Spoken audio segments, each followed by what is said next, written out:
Hey guys, sorry I'm not in today, but we're still going to finish our notes. For the benefit of period 3, we're going to start the American Revolution. Well, we're going to move past the American Revolution. Period 5 got a little bit further yesterday, so for period 5, you can skip past the part that we've already learned, although you're only a couple slides ahead. So yesterday we started talking about the American Revolution from 1775 to 1783, and we talked about how realistically it was just a reaction against monarchy and inequality, and that it comes from the Enlightenment, right? The ideas that encourage independence and individualism, guys like John Locke and Thomas Paine, who wrote Common Sense. And from these guys, we get the idea that perhaps we don't need to be run by a monarch anymore, and instead perhaps we could have our own government. Long story short, the American Revolution happens. But the American Revolution also encourages the French Revolution, which occurs from 1789 to 1799. So 6 years after the end of the American Revolution, we get the French Revolution. Here's why it happens, and then I'll talk about some of the cooler effects of it. So the French Revolution happens mostly because of social inequality. If you take a look at this political cartoon on the right-hand side, you've got a depiction of the three estates, essentially the social system of France during this period of time. The guy in blue represents the clergy. He would be the first estate. Let's see if I can write this without looking awful.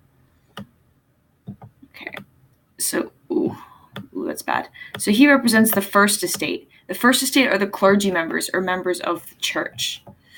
This guy over here represents the second estate. The second estate were members of, they were like the elite, they were landowners, they were military, stuff like that. And this poor little guy all the way on the bottom, he represents the third estate. And the third estate in France was literally everybody else who wasn't part of the first estate or the second estate. Now, it's hard to tell from this picture, but these rocks on the bottom say taille, Taille, which is French for tax. And essentially what this picture is trying to convey is that the first estate and the second estate, the clergy and the nobility, were literally supported by taxes that were crushing the third estate, everybody else in France. And it created huge inequalities between all of the estates. Not to mention, anytime they went to go vote, the first and second estate would always band together against the interests of the third estate. And so there's this perpetual social inequality during the French Revolution. They were also egged on by American success. The fact that America was able to leave and separate from their colonial power encouraged the French people that perhaps they also didn't have to live under the system of absolute monarchy anymore. Because the absolute monarchs were, let's say, awful. So if you remember your American Revolutionary history, the French were actually a big part in the reason why the Americans won, right? The French came and they blockaded the British port cities down in the south, preventing the British from coming in and resupplying and helping the Americans turn the tide in the American Revolution. That cost money. So as the French were helping the Americans, a lot of people in France were suffering. But what we still see is that the rich and the monarchs are throwing these really big, fancy, lavish parties. They're eating really well. They've got all of this food. And a good chunk of their population is starving to death, some of them right outside the gate of the palace. There is no food for the peasants, or what food they get is the rotten leftover food from the rich when they are having their little parties, which is just insult to injury, really. So the fact that there's a massive famine in France, and France is forcing its people to pay the taxes in order to recover the cost from all of the wars that the French engaged in, leads to more inequality, which eventually leads to revolution. What ends up happening is that the king, Louis XVI, that's XVI, and his wife, Marie Antoinette, they're brought to Paris, they're put on trial, but it's not really a trial, and they're essentially guillotined. A guillotine is a giant razor blade in a frame, as you can see. As it falls, it slices off the head. The idea behind a guillotine is that it cuts off your head in 1/100th of a second, which is faster than your body and your nerves have time to react and feel pain and respond to pain. So theoretically, a guillotine kills you before you can feel any pain. It was supposed to be a more equal way of dying. Believe it or not, they actually had different ways of killing you. Like if you were put on trial and committed a crime, there were different ways of dying based off of your social status. And you can imagine that the lower classes had a much bloodier and much more violent and painful way of death than somebody in the elite classes would. So the guillotine was kind of introduced as this equal measure. So in a really weird, perverse way, also a product of the Enlightenment, I guess. But more importantly, the fallout from the French Rev. I know it's a lot, but it's important. So there's some fallout from the French Revolution, and these are some political parties, I suppose, that we're also going to see in Latin America when we see revolutions in Latin America. The first are the conservatives on the left-hand side here. Now, the conservatives are interested in restoring the monarchy and also defending the church. One of the things I haven't really noticed yet is that as these revolutions are happening, not only are people rallying against absolute monarchs, but they're also rallying against other institutions that have in the past given them inequality. Think about what Europe has gone through in the last couple hundred years up to this point. A lot of that having to do with religious wars, religious conflicts, separation from the Catholic Church, creation of new Christian sects like the Calvinists or the Lutherans or the Protestants or the Presbyterians, yada, yada, there's tons of them. So the conservatives, they wanted to rally around the church, rally around the monarchs, and generally speaking, they were very anti-revolution. If I could write this properly, I would write status quo. Right? They wanted to maintain the status quo. They didn't want anything to change. They wanted to keep it the way it was and reverse all of these revolutions that were starting to pop up, first the Americans and then the French. So they didn't want any of that, and we're going to keep the status quo. It's very hard to write with a Chromebook. I feel your pain now whenever I ask you to do Pear Deck stuff. The liberals in the middle. They're not the same kind of liberals of today. Today we think about liberals as being very left-wing and very progressive, but it's slightly different here. The liberals were what we would kind of see as the founding fathers. So they wanted limited state intervention, meaning they believed that the government shouldn't play too big of a role as it had done and what the conservatives wanted, meaning we don't want absolute monarchs anymore. And while we recognize that there needs to be a government, the government also has to have less intervention in the daily lives of the people. The Enlightenment, right? We need freedom, we need equality, we need life, liberty, and property. And if the government is in complete control, we're not going to have those things, was the argument of men like John Locke. So instead of having an absolute monarch, we should have men who can vote, right? We're going to have a parliament, men will meet together, they will come up with the laws, and they will vote. But to be clear, they really meant white men owning lands, right? So think very much Founding Fathers, Constitution, original United States. That would have been a liberal constitution. Liberal for the time. Again, not liberal by today's standards, totally different. And then there were the crazy radicals. And they wanted all this craziness, like voting for all of their citizens, not just the white men that owned land.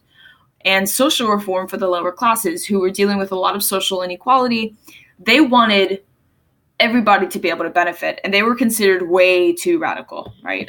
They derailed the French Revolution. They were behind a bunch of other revolutions we're going to look at, and we'll look at them now, I suppose. They were behind a bunch of other revolutions, the revolutions of 1848.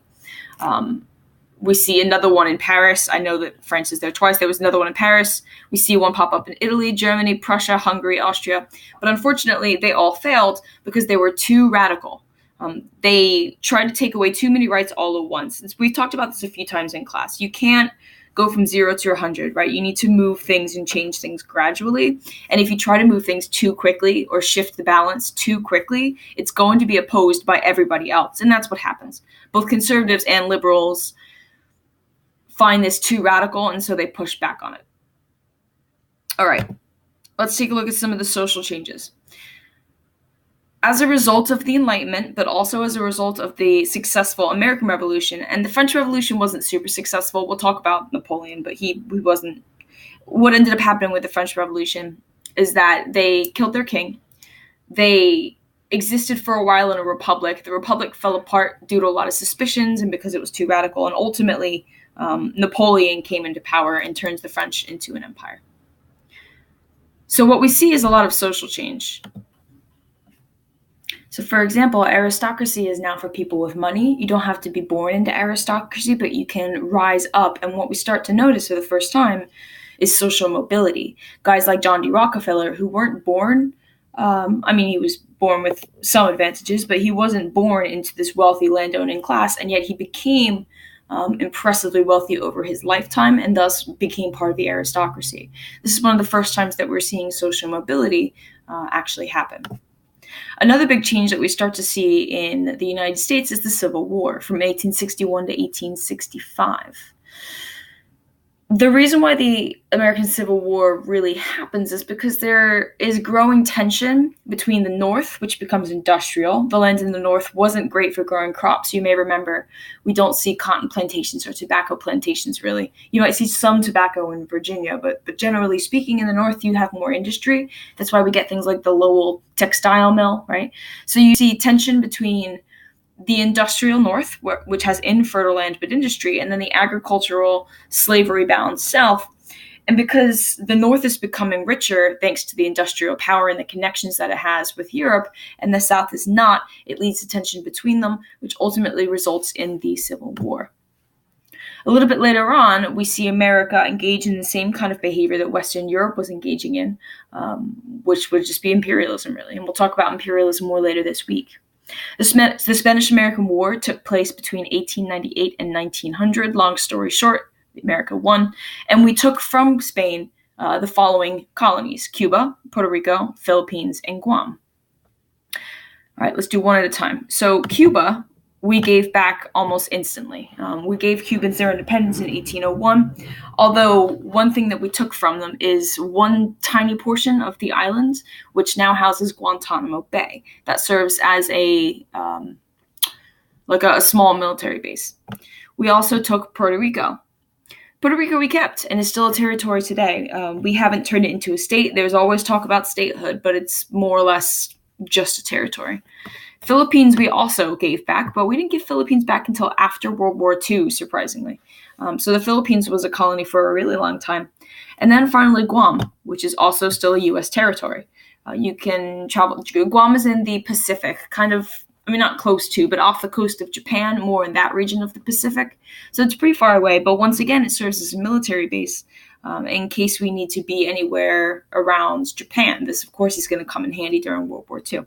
So Americans also engaged in imperialism, and as you can kind of see, they're following through similar patterns that Western Europe did. Britain and Western Europe industrializes, America industrializes, and we see tensions there.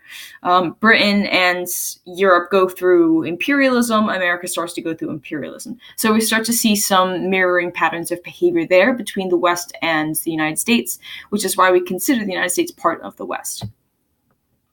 So with all this industrialism, we start to see a few responses. For example, governments are growing in power. It's becoming more about, an emphasis on the word government, by the way, it's becoming more about the power of the government. And what we start to notice is massive amounts of inequality. I'm going to do it the lazy way. Inequality. So what we're starting to notice is inequality because the governments are growing in power, but there doesn't seem to be any social welfare, right? And most of the economies that we see tied to industrialism are capitalist economies. If you bear with me a minute, I'm going to skip to the definitions of capitalism, socialism, and communism, and then we'll come back and talk about socialism a little bit further. So capitalism is an economic system where the market is controlled by the people, meaning you guys have the power of purchase. If you choose not to buy Dunkin' Donuts anymore and you only frequent Duck Donuts, then Dunkin' Donuts is going to lose on a significant amount of business. And if nationwide everybody boycotts Dunkin' Donuts, which I wouldn't because their coffee's delicious, then they're going to take an economic hit and potentially will fall. Right? That's the danger of a boycott. And that's why in a capitalist system, you have the power. If you choose to stop shopping at a place and they don't get your business, they fall. They don't have handouts from the government. They're not supported by the government. They're supported by our money, right, in our business. So if we stop giving them business, they fall. This is why in a capitalist country, we say that the market is generally controlled by the people. What we want to buy, what we plan on buying, what we already buy. And businesses exist to cater to those ideas. Also in a capitalist government, a capitalist country, we see limited government intervention. We call it the free market. Adam Smith called it laissez-faire economics, right? It's the idea that the government's not going to get super involved in the market or how the market flows. Instead, it's going to be controlled by the people and what we buy, right? Laws of supply and demand, competition, all of that kind of stuff. But one of the biggest problems that we see with this system in particular is that it leads to massive amounts of social inequality. Once again, that's like the theme of the hour, social inequality. There are some that will be successful and will be very rich. And there are some who will not be successful and will become very poor. And there's not a lot of leeway there. You either are successful or you are not. And so what we see in a capitalist country is severe inequality. In a socialist government, uh, we try to fix the problems of social inequality, and we do that by giving government complete control of the means or of the production and of um, distribution, right? So if the problem with capitalism is that some people become rich and some people become poor, what we're going to see with socialism is that if the government is in control, the government can distribute goods equally. Theoretically, let's think about healthcare system, right? In a capitalist healthcare system, you have to pay for insurance, and your level of insurance will get you into certain places, or rather, you'll have to pay copays in certain areas, and you'll have access to different levels of medical care. In a socialist government, everybody is given the same healthcare system. They pay for that, by the way, with taxes, right? There's usually much higher taxes in socialist governments and socialist states. So all of our taxes contribute to healthcare, but then we all have equal access to that healthcare. So if Mr. Thompson goes in to get treated for a broken arm, right? And I go in and I just have an appointment to draw blood because we're both considered non-extreme cases. It's get a ticket and wait in line. It's kind of like what MetaMerge is like, right? You just go in, you get a ticket, you wait in line, and when you're the next scene, you're the next scene, unless there's like a severe crisis. It's kind of like that. Everybody is treated equally. There are some good parts to that, and there are some bad parts to that. And I can discuss that more in class when I'm back with you guys. Problem with a socialist government, though, is what if the government is not fair, right? What if the government is ruled by people who are corrupt and make sure that their friends get payouts and handouts and everybody else has to suffer? And unfortunately, that's what we see happening quite a lot. But that leads us to communism, which is supposed to be the end game. We'll talk about Karl Marx in a minute. But Karl Marx imagines that we are all stuck at this capitalist phase. He writes in the late 1800s. And the ultimate goal is to get to communism. I should have made communism red. I'm going to do it anyway. The ultimate goal is to get to communism, where there's no government, there's no social classes, everybody contributes to everything, everybody shares equally. He also imagined communist governments would be more agriculturally based instead of industrially based. That we all, farm, we all work together, we all work to create things, and then everything will be shared equally. And because we're all going to share equally, we don't actually need a government for that, right? We don't need social classes. We don't need these bonds of inequality that force us to be considered rich or poor or working class or industrial or elite. So in communism, the idea is to shed all of that and just live in peace and harmony. But as you can imagine, that doesn't really happen. And like I mentioned before with conservatives, liberals, and radicals, you can't go from 0 to 100 that quickly. It's too much. So socialism was supposed to bridge that gap. The idea was you go from capitalism to socialism, and then once you adapt to socialism, you go ahead and you move to communism. Now, if you think about the countries that we have today that we consider communist, Cuba, China, North Korea, parts of Vietnam, I wouldn't call them communist. They're not countries without government or without social class, and I wouldn't say that everybody's equal. Instead, realistically, they're actually socialist, right? The government is totalitarian. It has complete control, and it's in charge of distribution of goods. China's a different case, though. China is like a weird hybrid of capitalism and socialism. We'll talk about that more in Unit 6 when we talk about Deng Xiaoping. So back to Karl Marx for a moment. So I'm going a little bit out of order here, if you can tell on the left. All of this working class conflict, all of this response to industrialism, all of this inequality breeds this guy, Karl Marx, and he comes up with the idea of Marxism. He argues that history is shaped by the means of production and who controls those means, meaning history can be shaped by who's in charge. And in a capitalist system, that's the management class and the elite, right? It's not controlled by the people. And he also argues that the people are continually exploited. See, I told you that was our new theme. The people are continually exploited by who controls the means of production. And Karl Marx envisions this proletariat revolution where the working classes would band together and they would overthrow their government because of inequality. And after overthrowing that government, they would instead bring in communism. Right? He's the one who kind of fathered the ideas of socialism and communism, and his particular brand of communism was known as Marxism. We're going to see this play out a little bit later when we do revolutionary Russia and China. All right, last couple slides. Let's talk about some of the cultural transformations that we start to notice in Europe as a result of industrialization. We're not really going to look so much at imperialism and the impact that that has on Europe and its colonies. We'll do that in the next chapter later this week. But let's at least look at some of the cultural changes that we see happening in Europe. After a while, when people find out that they are exploited and they threaten to rebel, we start to notice that there becomes more of a standard for wages and hours. Hours are regulated to 8 hours a day, 40 hours a week. So that's like your typical 9 to 5 shift, right? It doesn't have to be 9 to 5, but it's an 8 hour shift. The idea behind 8 hours, by the way, if you ever wondered why there's 8 hours, is that with an 8 hour shift, we can have 3 different shifts of worker in a day. This is particularly helpful for factories, right? So you'll have one factory shift from, these are not the shifts, I'm just making it easy on myself. You'll have one factory shift from midnight to 8 a.m.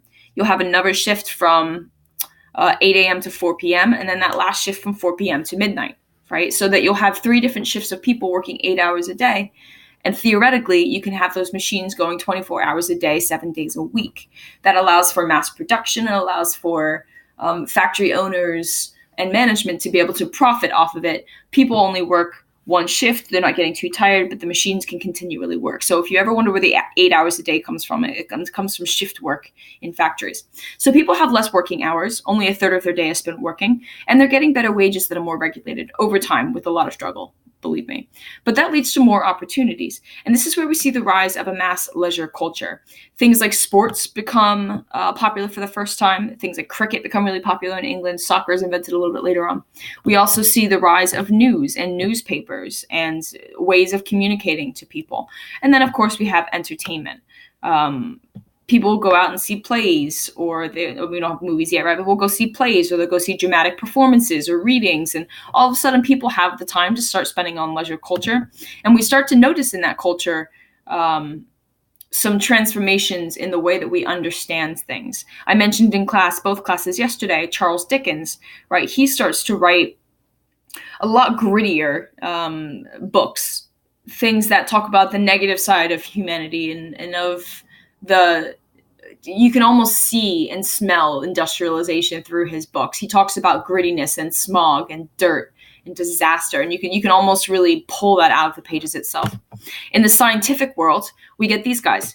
Charles Darwin comes up with the theory of evolution. I know that you've talked extensively about him, so I won't. But Charles Darwin comes from this period of time also, right? He's an 1800s kind of guy. But we also, for you psych people, we also get Sigmund Freud, the guy who comes up with the id, the ego, and the superego. He talks a lot about sexuality. Sigmund Freud comes out of this as well. So these are some of our scientific advancements for the period.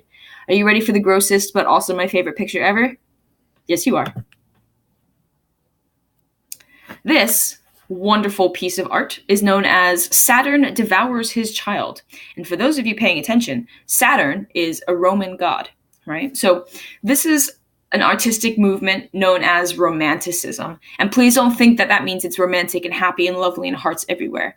Romanticism is a movement that emphasizes raw emotion, but also individualism and power.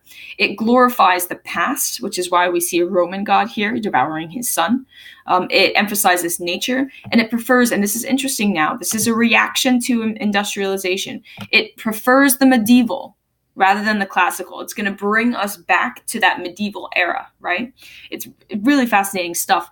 And instead of just painting a god looking like, a Roman god, that very humanist, Renaissance-y, powerful figure of a man, instead we're seeing a god here kind of cowering. He's on his knees. He's devouring. He looks wild. He looks crazy. You've got blood in the picture. It's supposed to invoke emotion. And this is something that comes from the Romantic period of art. But we also see this with literature and music as well. So once again, this is a reaction to the Industrial Revolution. It's dirty, it's gritty, it's dark, it's powerful, it's raw, it's just emotion. And that's where we get the Romantic period. So to end this, last slide. All of these things that we have generally talked about here are going to lead us to World War I. And these are the main causes. You may have learned about it as mania. I keep short-term cause. The last A in mania, I keep that kind of off to the side because that's short-term. But the long-term causes of World War I, I'm going to add an I in there for you. It's the main causes. Militarism. Because these European countries are growing and they're competing with each other for land, because land equals power, we're going to see a rise in militarism. We had talked, this class didn't, but we're going to see the rise in different machines, things like the Maxim machine gun and the Enfield rifle and all of these things. And it's going to cause a lot of friction between these countries, particularly once they are fighting over different colonies, mostly in Africa, which we'll look at starting tomorrow. We also see the rise of alliances, countries that are secretly making treaties with each other, offering to back each other up. And if you remember your World War I, that is disastrous. Once one declares war on the other, everybody kind of has to jump in.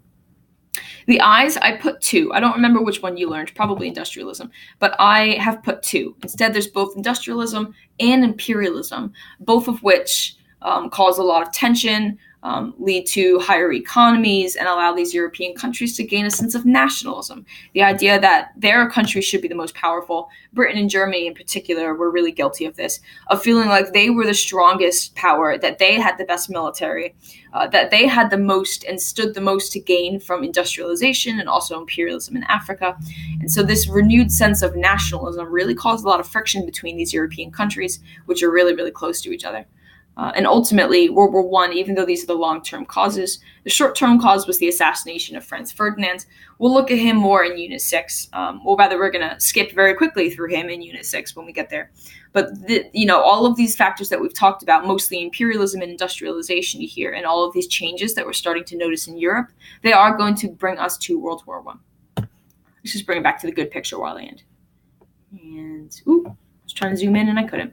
So, big picture stuff, right? We're more or less done. Big picture stuff here is that as a result of the Atlantic slave trade and of the growing economy, what we start to notice happening in Western Europe is this money and this finance and this wealth is being redirected. And thanks to the Enlightenment, people are starting to notice inequality. And as a result of this inequality, they start to rebel. We start to see political revolutions, but we're also seeing cultural and economic revolutions too. We see the rise of different ways of trying to control your government. It doesn't have to be capitalist inequality. We could also potentially have socialist or communist governments. In art and in culture, we see this raw emotion and this power felt from inequality, felt from industrialization really manifest itself in books like Charles Dickens, in art like Francisco Goya's Saturn Devours His Child, and also in musical movements. We're seeing changes in science. We're seeing the rise of sociology and psychology and different forms of biology instead of just physics, right? We're starting to notice all of these changes happen, and all of them happen as a result of industry, of industrialization, and the changes that that brings to the Western world. For homework, answer the questions at the bottom. I believe there's only 2. I think there's a chart and then just a question. You should have a little bit more time left in class. Answer those questions. They're going to be due tomorrow. Tomorrow we will recap all of this. If you have any questions, we'll talk about them. But then I want to start talking about the impact that imperialism has on colonies around the world, focusing mostly on India, British India, and then Africa, where 7 different countries divided Africa up into imperial colonies with the exception of 2 areas, Ethiopia and Liberia. And we need to try to reckon with why that happens, how that happens, and the impact that that has on India and Africa, respectively. If you guys have any questions, you can email me. I will be back tomorrow. Your DBQs are still due today, in case you were wondering, so make sure you hand those in to whoever's covering my class. And I will see you guys later. Have a good one.